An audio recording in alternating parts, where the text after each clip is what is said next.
जय हिंद। आज हम करंट अफेयर का टॉपिक डिस्कस करने वाले हैं जिसका नाम है नवीनतम पर्यावरण एवं पारिस्थितिकी।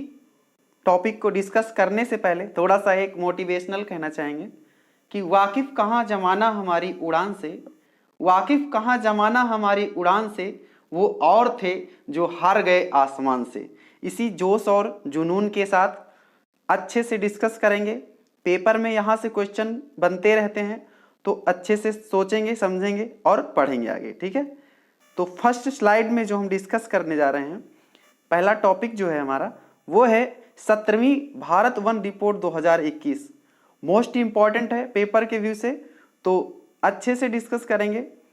पेपर में क्वेश्चन पूछा जाएगा कि वन रिपोर्ट जो है कितने वर्ष पर प्रकाशित होती है, तो आपका आंसर होगा कि पर 2 वर्ष पर ये प्रकाशित होती है। कितने वर्ष पर?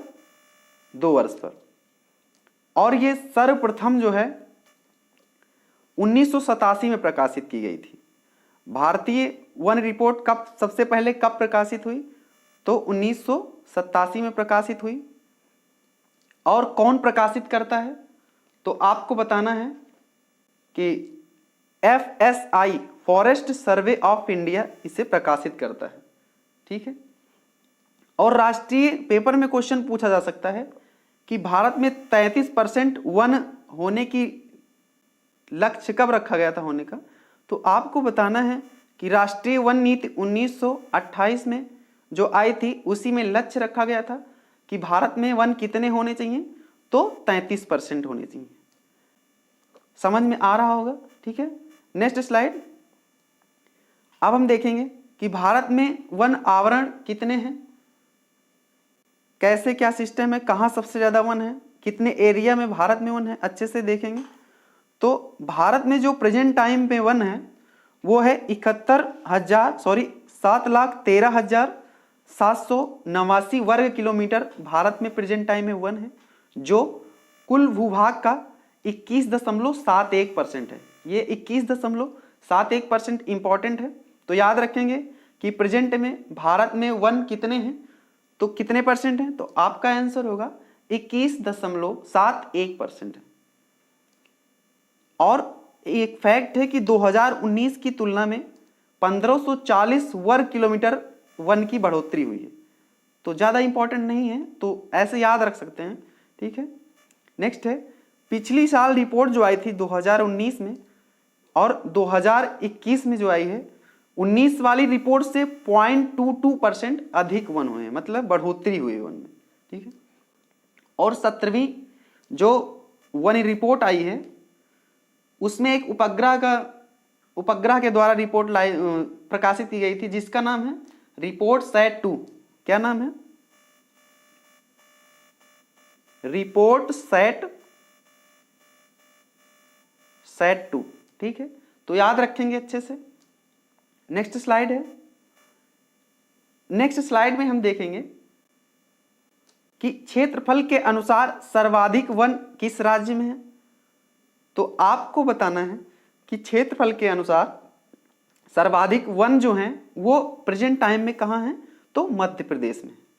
कहाँ है? मध्य प्रदेश। मध्य प्रदेश की राजधानी क्या है, तो आपको बताना है मध्य प्रदेश की राजधानी है भोपाल। ठीक है, दूसरा स्थान जो है वो है अरुणाचल प्रदेश का। किसका है? अरुणाचल प्रदेश का। तो अरुणाचल प्रदेश की राजधानी क्या है? ईटानगर। क्या है? ईटानगर। अरुणाचल प्रदेश के बारे में जानेंगे कि अरुणाचल प्रदेश भारत का सबसे पूर्वी राज्य है, पूर्वी राज्य। और सबसे पहले सूर्य पूछा जाएगा भारत में कहाँ निकलता है, तो अरुणाचल प्रदेश में निकलता है। तीसरा जो है वो है छत्तीसगढ़। छत्तीसगढ़ है। छत्तीसगढ़ की राजधानी क्या है, तो छत्तीसगढ़ की राजधानी है रायपुर। याद रखेंगे अच्छे से। फिर से क्षेत्रफल के अनुसार सर्वाधिक वन कहाँ, तो आपको बताना है मध्य प्रदेश में। दूसरा स्थान किसका है, तो अरुणाचल प्रदेश का है। तीसरा स्थान किसका है, तो छत्तीसगढ़ का है। नेक्स्ट, क्षेत्रफल के अनुसार सबसे कम वन कहां पर है, तो आपका आंसर होगा कि क्षेत्रफल के अनुसार सबसे कम वन जो है वो है हरियाणा में। दूसरा स्थान किसका है नीचे से, तो पंजाब का है, और तीसरा स्थान किसका है, तो गोवा का है।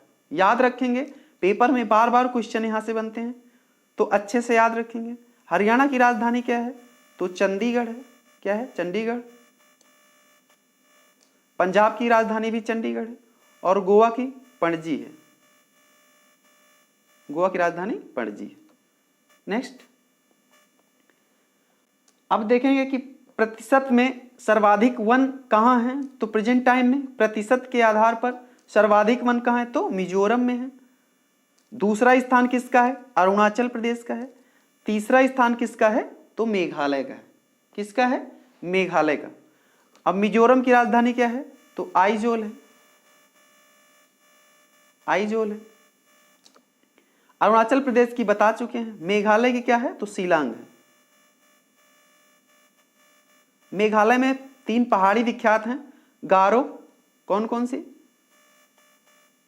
गारो, खासी, जयंतिया। ठीक है, याद रखेंगे, इंपॉर्टेंट है, कभी कभी पूछ लिया जाता है पेपर में, तो याद रखेंगे। अब सर्वाधिक वृद्धि कहां हुई है वन की, तो आपको बताना है सर्वाधिक वृद्धि जो हुई है वो आंध्र प्रदेश में हुई है। कहां, आंध्र प्रदेश। और सबसे ज्यादा नुकसान कहां हुआ है वन का, तो अरुणाचल प्रदेश में हुआ है। कहां, अरुणाचल प्रदेश। दोनों फैक्ट इंपॉर्टेंट है, याद रखेंगे। नेक्स्ट है कि Nagarjuna Sagar Srisailam tiger reserve. Nagarjuna Sagar Srisailam tiger reserve के बारे में देखेंगे, तो ये कहां है, तो ये आंध्र प्रदेश में है। कहां है, आंध्र प्रदेश में। क्षेत्रफल के अनुसार सबसे बड़ा वन क्षेत्र है, मतलब भारत का क्षेत्रफल के अनुसार सबसे बड़ा वन क्षेत्र कौन सा है, तो नागार्जुन सागर या श्रीशैलम टाइगर रिजर्व। प्रतिशत के अनुसार पक्के टाइगर रिजर्व में है, मतलब पूछ सकता है कि ये तो क्षेत्रफल के हिसाब से हो गया, लेकिन प्रतिशत के हिसाब से सबसे बड़ा वन क्षेत्र कौन सा है, तो आपको बताना है पक्का टाइगर रिजर्व। कहां पर है ये, तो ये अरुणाचल प्रदेश में। कहां है, अरुणाचल प्रदेश। और एक फैक्ट है कि सबसे ज्यादा घने वन कहां पर हैं, तो आपको बताना है अरुणाचल प्रदेश में। कहां, अरुणाचल प्रदेश। अरुणाचल प्रदेश में सबसे घने वन है। और पूछ सकता है कि केंद्र शासित प्रदेश में सर्वाधिक वन कौन कहां पर हैं, तो आपको बताना है कहां, लक्षद्वीप में। यहां पर केंद्र शासित प्रदेश की बात हो रही है, तो लक्षद्वीप में सब सर्वाधिक वन है। ठीक है, नेक्स्ट। नेक्स्ट है मैंग्रोव वन के बारे में समझेंगे। मैंग्रोव वन वो वन होते हैं जो समुद्र के किनारे पाए जाते हैं। कहां पाए जाते हैं, तो समुद्र के किनारे पाए जाते हैं। जो समुद्री से टच करते हैं राज्य अपनी सीमा, वहां पर ये सर्वाधिक पाए जाते हैं। और ये लहरों से जमीन कटने से रोकते हैं, मतलब जब लहरें आती हैं समुद्र की, तो जब जमीन के किनारे होते हैं तो यहां से टकरा कर पेड़ों से वापस चली जाती है, तो जमीन नहीं कटती है। ठीक है, सर्वाधिक मैंग्रोव वन पूछा जा सकता है पेपर में, कहां पर है, तो बताना है आपको पश्चिम बंगाल में। द्वितीय स्थान किसका है, तो गुजरात का है। किसका है, गुजरात का द्वितीय स्थान है। 2019 से 2021 में 17 किलोमीटर वर्ग की वृद्धि हुई है। किसमें, मैंग्रोव वन में 17 वर्ग किलोमीटर वृद्धि हुई है। और वृद्धि सर्वाधिक कहां हुई है, तो ओडिशा में हुई है। कहां, ओडिशा में। मैंग्रोव वन की सर्वाधिक वृद्धि कहां हुई है, ओडिशा में हुई है। मैंग्रोव वन में प्रथम स्थान किस राज्य का है, तो पश्चिम बंगाल का है। दूसरा स्थान किसका है, तो गुजरात का है। पश्चिम बंगाल की राजधानी क्या है, तो कोलकाता है। कौन सी नदी किनारे है, तो हुगली नदी किनारे है। हुगली नदी किनारे है। पश्चिम बंगाल जूट उत्पादन में अग्रणी राज्य है, जूट उत्पादन में। इतना फैक्ट यहां से निकल सकता है। आगे देखेंगे। नेक्स्ट,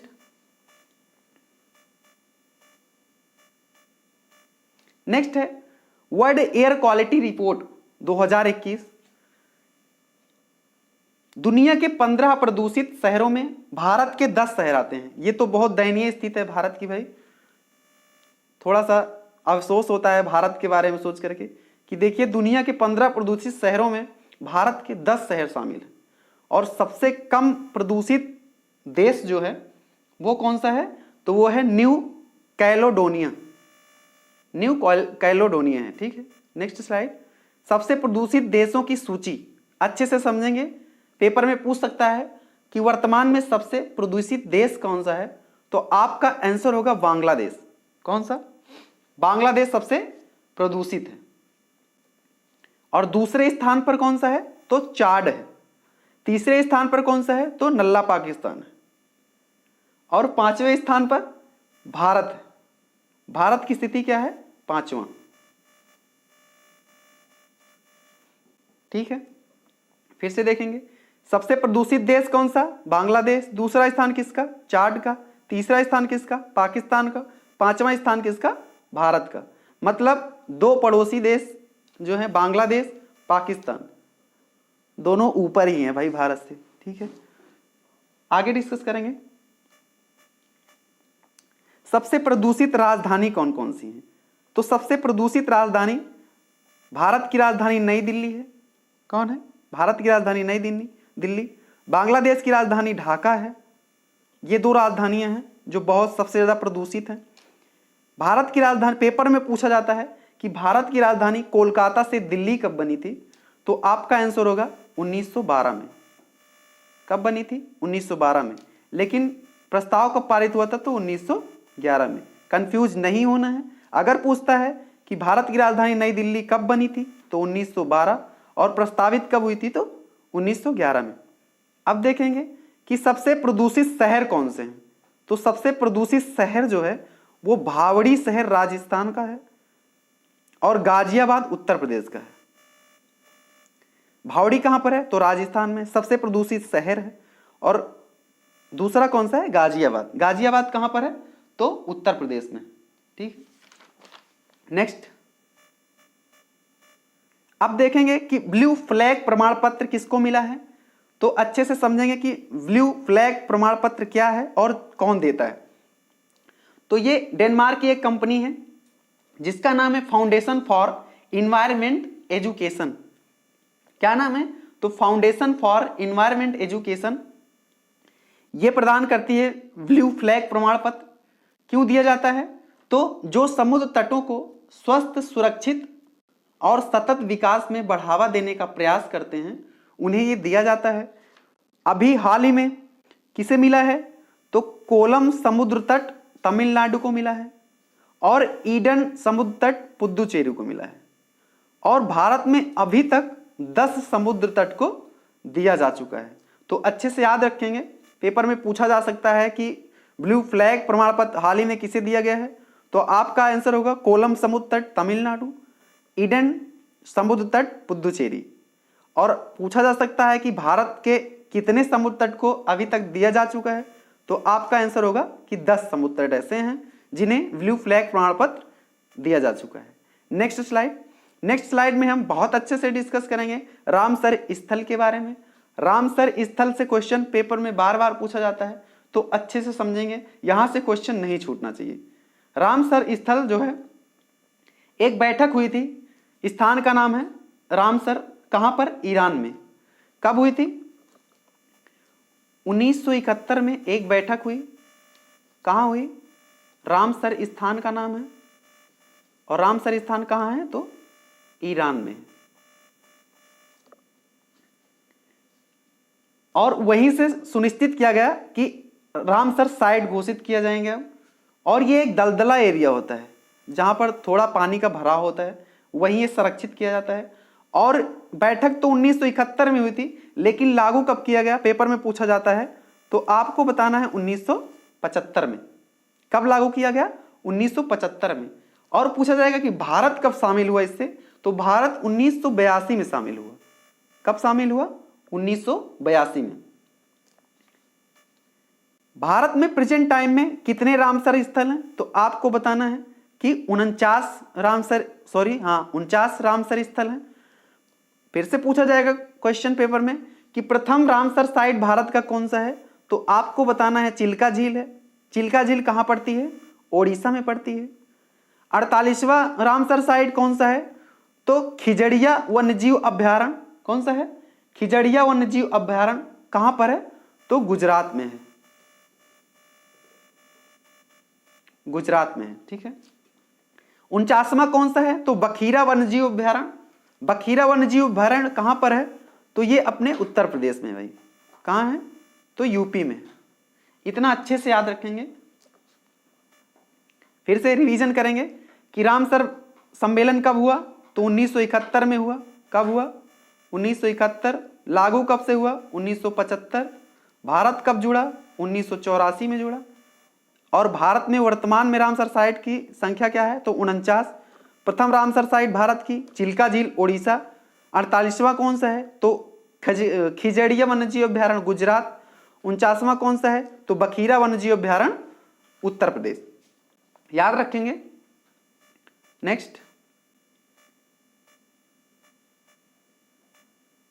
नेक्स्ट है रामसर साइट में शामिल होने वाला प्रथम स्थल जो है वो कौन सा है? तो आपको बताना है कोबोग प्रायद्वीप। कौन सा? कोबोग प्रायद्वीप है, जो कहां पर है? ऑस्ट्रेलिया में है। भारत का सबसे बड़ा रामसर साइट कौन सा है?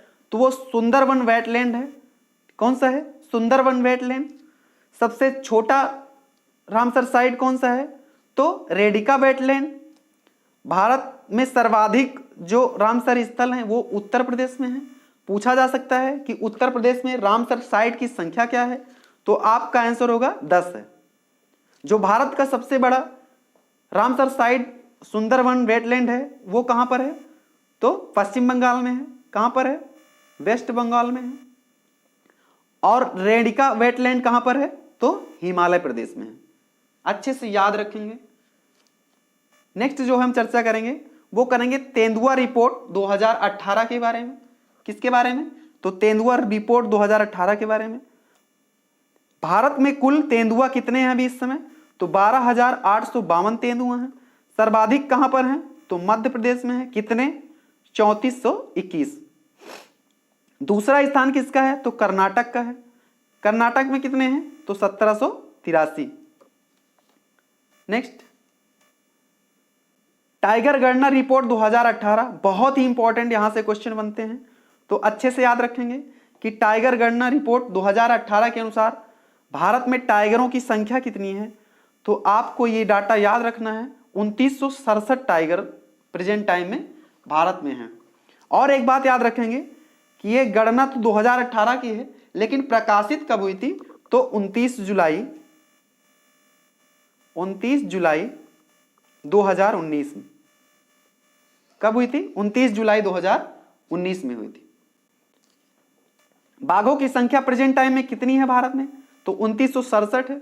विश्व की टाइगर आबादी का 70% आबादी टाइगर की वो भारत में पाए जाते हैं। बहुत बड़ी बात है भाई कि अगर 100 टाइगर रिजर्व विश्व में हैं तो उसमें से 70 जो है भारत में पाए जाते हैं।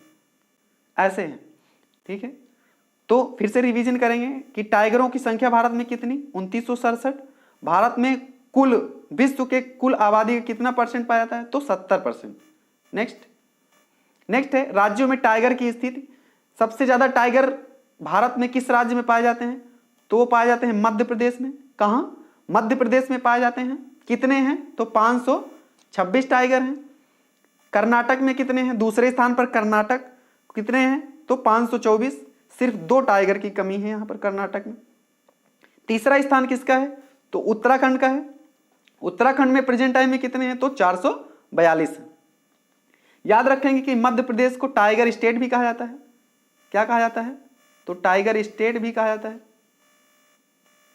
टाइगर स्टेट याद रखेंगे, पेपर में बहुत बार पूछा गया है कि टाइगर स्टेट नाम से किसको जाना जाता है? किस राज्य को? तो मध्य प्रदेश को जाना जाता है।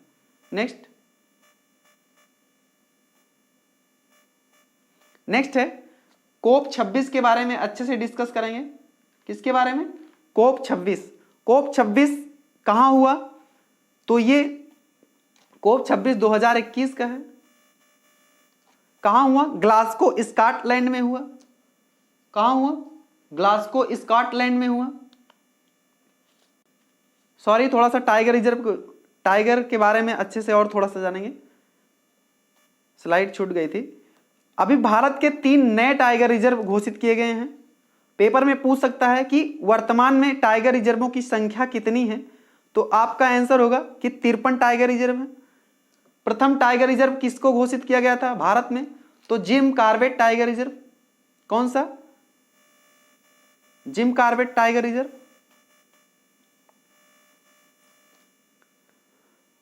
और 91वां कौन सा है? तो विल्लीपुथुर मेघमलाई टाइगर रिजर्व। कहां पर है? तमिलनाडु में है। 52वां कौन सा है? तो रामगढ़ विषधारी वन्यजीव अभ्यारण्य। कहां पर है? राजस्थान में है। 53वां कौन सा है? तो गुरु घासीदास राष्ट्रीय उद्यान। कहां पर है? छत्तीसगढ़ में है। तीनों इंपॉर्टेंट है, अभी हाल ही में बने हैं, तो पेपर में पूछा जा सकता है, तो याद रखेंगे। ठीक है, और याद रखेंगे कि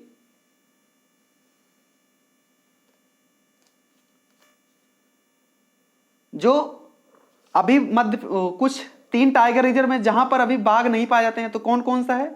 याद रखेंगे। एक है डाम्फा अभ्यारण्य, एक है बुक्सा अभ्यारण्य और एक है पलामू अभ्यारण्य। यहां पर प्रेजेंट टाइम में अभी बाघ नहीं पाए जाते हैं, लेकिन ये बाघ रिजर्व या टाइगर रिजर्व घोषित किए गए। ठीक, नेक्स्ट अब डिस्कस करेंगे COP26 के बारे में। ये कब हुआ था? तो 2021 में। कब हुआ? 2021 में। कहां हुआ? तो ग्लासगो स्कॉटलैंड में हुआ। भारत की ओर से किसने पार्टिसिपेट किया? तो नरेंद्र मोदी जी ने किया। नरेंद्र मोदी जी ने COP26 में पंचामृत का मंत्र दिया है। कौन कौन से हैं? मंत्र के बारे में जानेंगे। पहला मंत्र है भारत 2030 तक अपनी गैर जीवाश्म क्षमता को 500 मेगावाट तक पहुंचाएगा। दूसरा मंत्र कौन सा था? भारत 2030 तक अपनी 50% ऊर्जा अक्षय ऊर्जा से पूरी करेगा। तीसरा कौन सा है? भारत अब से लेकर 2030 तक के कुल अनुमानित कार्बन उत्सर्जन में 1 बिलियन टन की कमी करेगा। चौथा, 2030 तक भारत अपनी अर्थव्यवस्था की कार्बन तीव्रता को 45% से भी कम करेगा। पांचवा कौन सा है? वर्ष 2070 तक भारत ने 0 कार्बन का लक्ष्य रखा है। ठीक है, ये 5 पंचामृत हैं।